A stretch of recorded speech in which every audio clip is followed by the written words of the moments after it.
Здравейте, приятели! Пътувам към Хан Крумов скален манастир и намерих едно приятелче на пътя. Айде, приятел! Че тежи доста. Ай! Заминавай. Продължавам.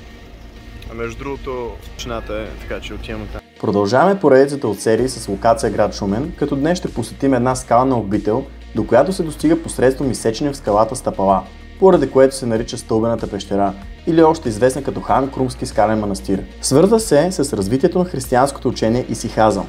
Останете до края, за да разберете какво е това и да видите как се стига до нея и какво ви очаква там. Заслужава се напълно. Ако това, което правя, ви харесва и оценявате труда ми, както и идеята на проекта ми България на един клик разстояние, може да ме подкрепите с един лайк, да се абонирате за канала с камбанката, ако все още не сте го направили, за да сте винаги информирани за наличието на нови видеа и да споделите на приятел. Също така, оставям линк в описанието към една от най-големите български фейсбук групи Красиви места от България, в която може да качвате снимки и видеа от цялата страна. Ако пък искате да ги видите на серия, може да ме тагнете в коментарите. Благодаря, а сега към епизода. Скалният манастир се намира на 20 минути път с кола от град Шумен над село Хан Крум. Има два маршрута, по които може да стигнете до него. Или от село Хан Крум, откъдето минах на отиване, или от село Троица, откъдето минах на връщане. Мога да ви препоръчам да минете през село Троица, защото пътят е много по-добър, доколкото може да се очаква от един черен път. Без значение кой от двата маршрута хващате, трябва да ви отведе до заслон за петайката, която е първата ви цел. Една перфектна идея, която мога да ви дам, е да си направите пикник. Има абсолютно всичко необходимо, включително и течаща вода, която да ви охлажда бирата. А като прибавям изкара в картинката, размещахте се, нали? Ето го е там горе. Може да си оставите колата в началото, но аз реших да си спестя пътя и да стигна по-близо, защото после има някакво изкачване, така че както прецените. В момента се намирам пред или по-скоро под Хан Крумовски скален манастир. Там горе, сега ще го обърна да покажа. Всички скални манастири по Шуменското плато датират от 12 до 14 век. Те са свързани с развитието на християнското учение исихазъм, което предполага отчелничество и единение с природата и Бога. Тръгвам.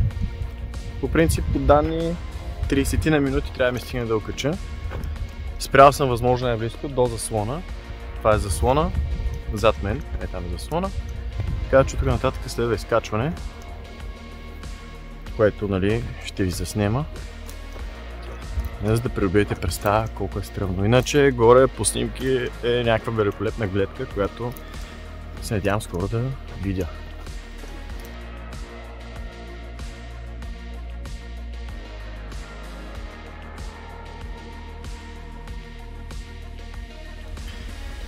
Тук ще срещнах едни хора, които ме опътиха. Обясниха ми какво трябва да внимавам, защото няма точно отбелязан маршрут, т.е. липсва на табелите. Така че задача номер 1 е да намеря табелите и след това вече ми обясних как да поема към манастира. Около 1335 година един от видните проповедници на това учение, монахът свети Григорий Синаид, с помощта на българския цар Иван Александър, основава в планината Странджа в областта Парория свой манастир. В него бързо започва да се стичат монаси от Византия, България и Сърбия, привлечени от славата на Григорий Синаид. От него те се запознават как се практикува исихазъм. Едно от местата, където исихазмът намира здрави корени, е Зографският манастир. Често казано, махнах си тениски, защото няма никакъв смисъл да става чисто мокра, предпочитам да се пази суха. Малко стръмничко, честно казано. Но се опитам да държа някакво темпо, защото после си мисля да посетя още един скален манастир. Ама да видим. Най-накрая сянка от 10 минути насам. Не мога да повярвам, има равен участък. Ето ги табелите. Хоп. Хоп. И сега май трябва да поемам по тази стръмната нагоре. Най-вероятно. Това е скална църква, килията, обаче това не искам това да посетя. Другото е Букаците, Мумена скала и между другото прочетох, няма да е лошо, но ще ми дойде много прехода. Ето има маркировка. Ние сме натам.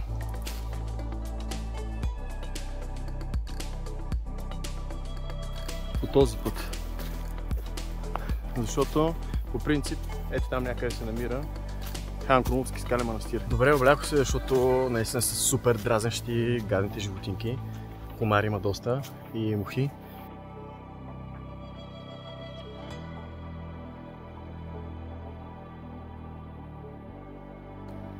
Окей, най-вероятно го наближава вече. Това трябва да е. Това, което поне видях отдолу.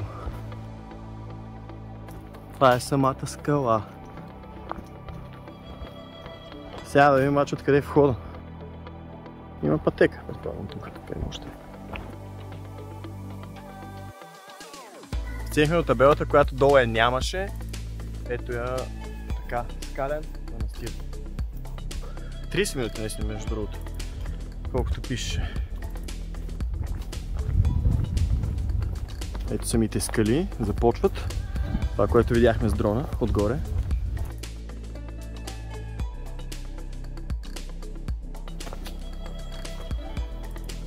Даже има маркировка. Хоп! Ето, стигнахме най-накрая до заветната цел. Ето информационната табела. Скалната обител е паметник на културата с местно значение и е необходимо съхраняването му в неговият автентичен вид.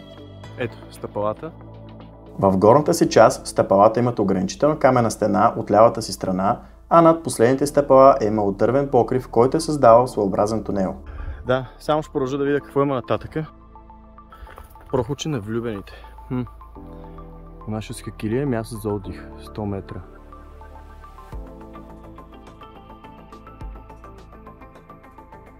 Добре, сега ще се кача догоре. Ето един приятел ще им гощи тук.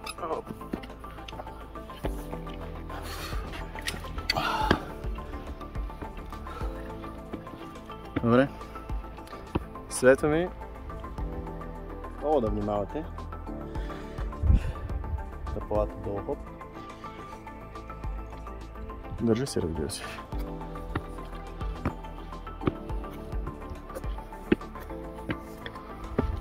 Сами подразбирате, че не е за деца. Сега тук трябва да смия другата ръка.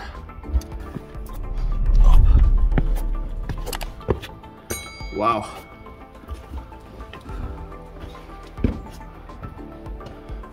Уоу! Невероятно! За първи път съм на такова място. За изработването на трите обособени помещения е била използвана естествената пещера, която е била дообработвана с твърди сечива. Хора, просто е брутално.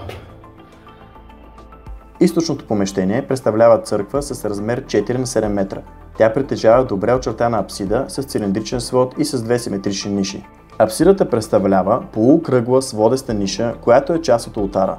Вляво от апсидата има изработена по-голяма ниша. Съществуващите жлебове по пода, стените и тавана са служили за прикрепване на дървен иконостас, който разделя наоса, което е средната част на църквата, от олтара. Църквата на своя ред се осветява от два отвора в южната стена. Уникално място, Хан Крумовски скален манастир. Обръщам, за да видите. През това прозорченци.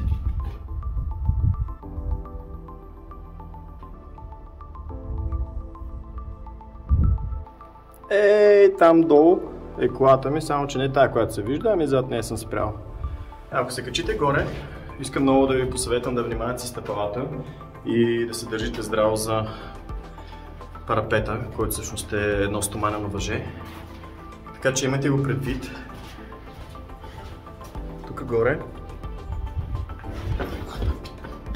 Прескочих ето това, защото просто няма направен стъпала за него. Има няколко ниши.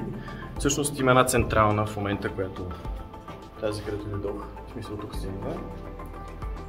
Ето така, да се видим, от тук си идва, това е централната ниша. Имаме вляво една по-малка и една, където всъщност са колите тук. И имаме също така и прозорчета, през които да се наблюдава навън. Мога да кажа, че наистина си заслужаваше идването до тук. Даже не беше толкова тежък прехода. По-скоро липсата на табела малко обърква, но може би не е случайно. Средното помещение, което се нарича още предверие, е с размер 3,5 м на 4 метра. То е над входния тунел и вероятно е имал дъшен под. В северната му стена има издълбана правоъгълна ниша. И последното трето помещение, което е западното, е с размер 3 на 3 метра и височина около 2 метра. По южната му стена има два отвора, които са служили за прозорци. Те вероятно са били затваряни с дървени капаци, за което са служили издълбаните жлебове около тях. Сега кофти работа е, че там има драскано, тук има драскано, въобще аз тези работи не ги одобрявам и наистина се руши. Приятели, това беше от мен за тази серия. Ето още веднъж гледката навън, уникална е, заслужава си супер много да посетите това място, аз съм много доволен, че успя да го направя. Трябва да внимавате, разбира се, изключително много при изкачването и при слизането, което те първа почвам да правя. Отивам на следващото място, защото го е някакъв график, обаче няма да ви кажа кое е то. Мисля да го запазя в тайна, разбира се, до следващата серия. Сега ще ви покажа и стълбите, понеже отдеве бях с другия гимбъл и нямаше как много добре да го заснемам. Този е с по-голяма телескопична дръжка и по-лесно ще се види за какво става въпрос. Тук, разбира се, няма проблем вече, където има стена. Проблема е по-скоро ето тук. Не е кой знае колко проблематично, все пак всичко става. Значи, ето въпросните стомани въжета, които служат за парапет. Както чухте, почват се хлъзгам. Хубаво се държите. Сменяме ръката. Слизам до другите. Това е най-кофти участъка тук, защото е най-тясно. И така.